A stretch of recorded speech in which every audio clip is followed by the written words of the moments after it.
Os moinhos de vento.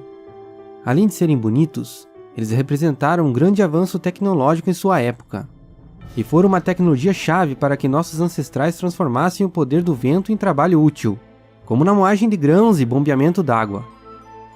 No seu auge, por volta de 1800, somente na Holanda eram mais de 10 mil deles em operação. Mas aí eu me pergunto, como foi que eles surgiram? Fazia algum tempo que as pessoas lá na antiguidade tinham visto a utilidade de uma roda giratória para esmagar sementes, por exemplo.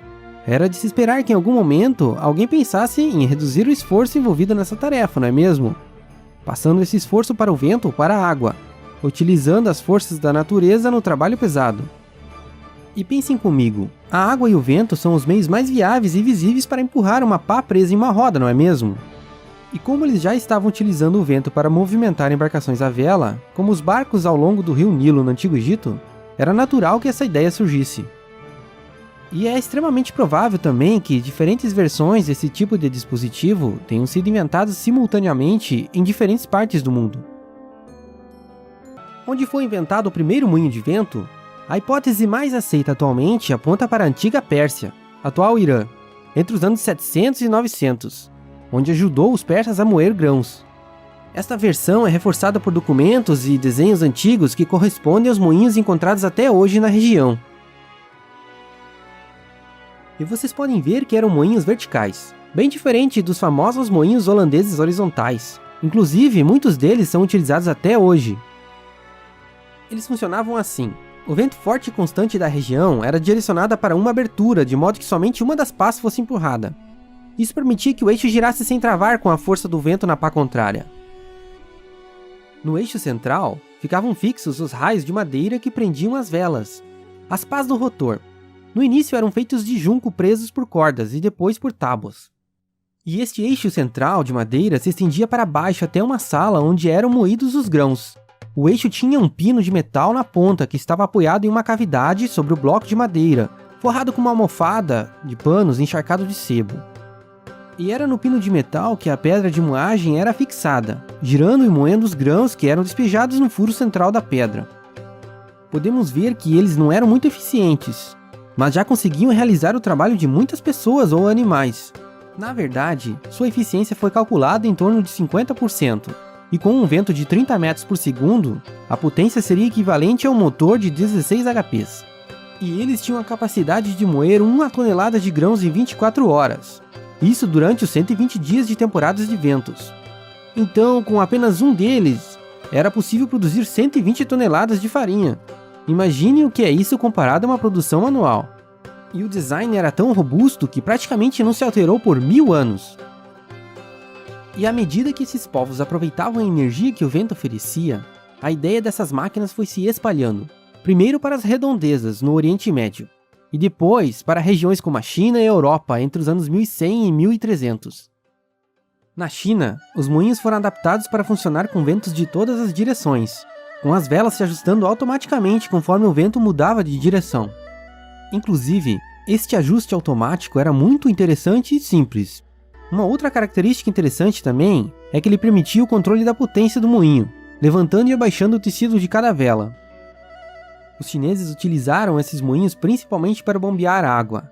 Mas e na Europa, como eram os moinhos deles? Bem, como eu já mencionei, em algum momento por volta do ano 1100, a tecnologia eólica chegou aos países europeus, como a Holanda, que adaptou os moinhos de vento para ajudar a drenar os lagos e pântanos no delta do rio Reno. Influenciados provavelmente pelos moinhos de roda d'água que eles já tinham, tiveram a ideia de deitar o moinho de vento, tornando ele horizontal. Na verdade, existe uma vertente de pesquisadores que defende a ideia de que esses moinhos, por serem muito parecidos com as rodas d'água, tenham surgido como uma ideia derivada delas, de maneira independente dos moinhos existentes lá na Pérsia. Enfim, podemos ver que em algum momento aconteceu uma grande mudança na forma construtiva desses moinhos de vento, saindo da posição vertical para a horizontal. Isso representou um grande desafio de engenharia para eles na época. Basicamente foram 3 grandes desafios. O primeiro foi a transmissão de energia do eixo do rotor horizontal para um eixo na vertical, na qual ficavam presas as pedras de moagem. Este problema foi resolvido adotando uma engrenagem dentada que havia sido projetada muito tempo antes para a roda d'água de eixo horizontal. O segundo desafio foi colocar o moinho sempre contra o vento. Problema que foi resolvido de maneira bem ousada, fazendo todo o sistema girar. Algo que em um primeiro momento era feito no braço. E o terceiro grande desafio foi parar o rotor quando fosse necessário. Para isso, na parte interna, um sistema de freio foi desenvolvido de modo a parar a grande roda dentada por meio de fricção. Depois, o moinho era posicionado de maneira a ficar de lado com o vento, e o tecido das velas era retirado. No caso aqui ele está colocando as velas, mas o processo era o mesmo. Outra evolução que parece ter ocorrido de forma empírica foi o posicionamento das velas, giradas 90 graus em relação ao eixo. Eles não sabiam, mas fazendo isso, os primeiros construtores de moinho utilizaram também o fenômeno da sustentação aerodinâmica a seu favor, o lift, algo que deixou os moinhos muito mais eficientes. E este é um conceito tão sofisticado que não foi totalmente desenvolvido até a invenção do avião. Bem, agora vamos dar uma olhada em dois modelos de moinho de vento um pouco mais de perto. O que nós estávamos vendo até agora é chamado de post mill, de poste mesmo, um modelo mais simples e muito popular. Uma das instruções da época para a construção desses moinhos recomendava que eles fossem construídos com carvalhos de 100 anos de idade. Outros tempos, não é mesmo? Aqui, podemos ver todas as partes de um tradicional post mill inglês de 1686. O desenho mostra o mecanismo para moer o grão, e para içar os sacos de grão também. Além de muitos outros dispositivos e mecanismos, eram verdadeiras fábricas.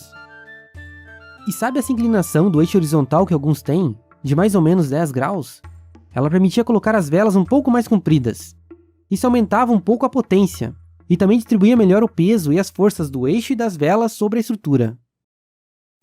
Na Holanda, os moinhos de vento foram muito utilizados também para drenar as águas das planícies de volta para os rios, permitindo que a terra pudesse ser cultivada.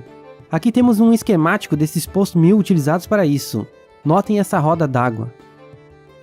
Este moinho, o post mill, foi um triunfo da engenharia mecânica da época, e o dispositivo de potência mais complexo dos tempos medievais, extremamente engenhosos.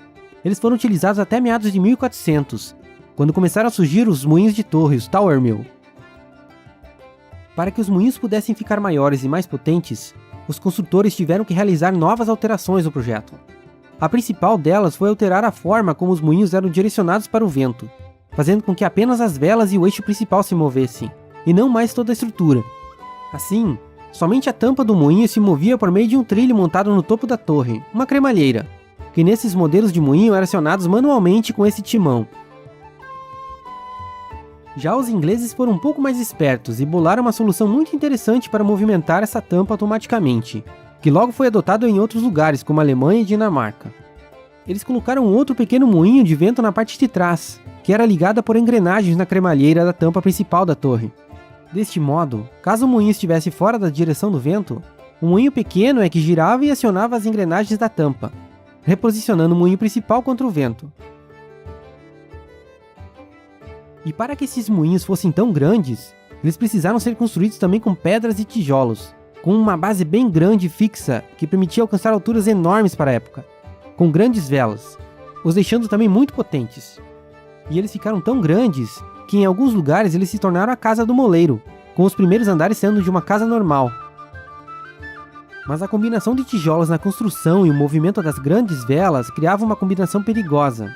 As vibrações constantes às vezes provocavam rachaduras que eram difíceis de reparar. Por isso, era muito normal colocar as janelas em um padrão espiral, para evitar linhas de fraquezas na estrutura. Aqui, nós podemos ter uma ideia de como eram esses moinhos gigantes por dentro. Na posição 1, vemos o moleiro escalando a treliça para esticar o tecido das velas, sem segurança alguma. Este ajuste era necessário para regular a potência do moinho. Assim, você poderia colocar a potência máxima com o pano todo esticado, ou menor potência com a vela parcialmente coberta.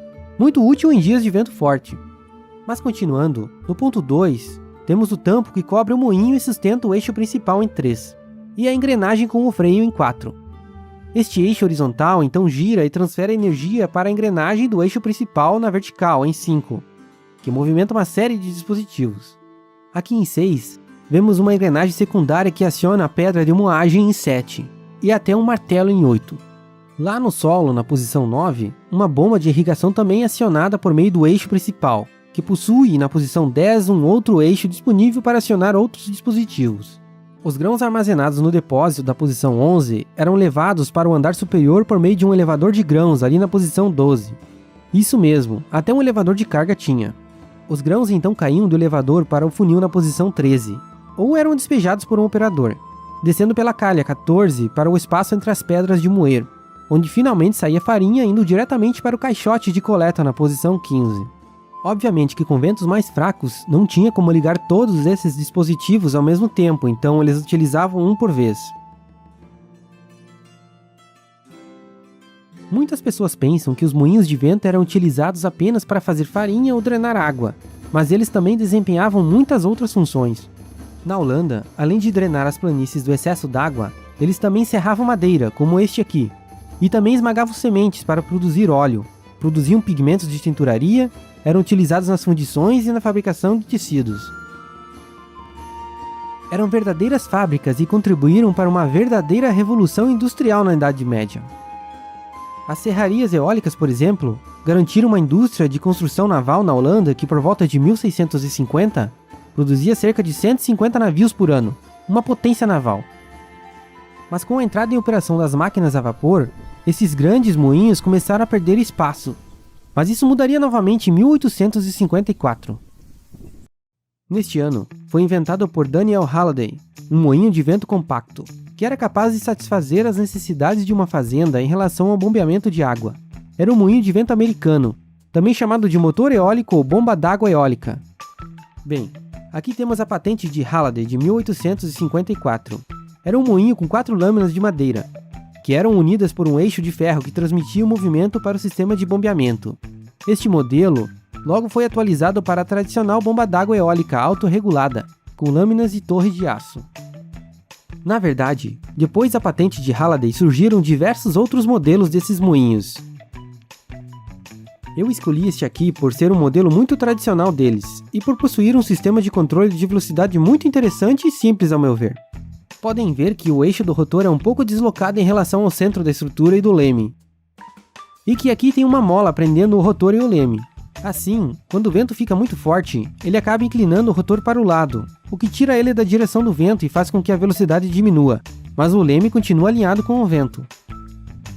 Então, quando a velocidade do vento diminui, a mola que está presa ao leme consegue puxar o rotor de volta, deixando o moinho de frente para o vento novamente. Deste modo, ele controla a velocidade de maneira automática, evitando que a bomba eólica estrague por uma velocidade muito elevada.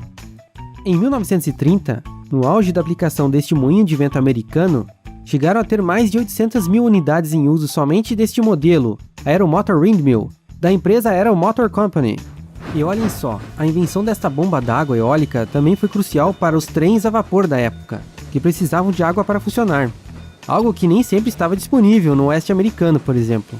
Bem, acho que chega de moinhos de vento por hoje, não é mesmo?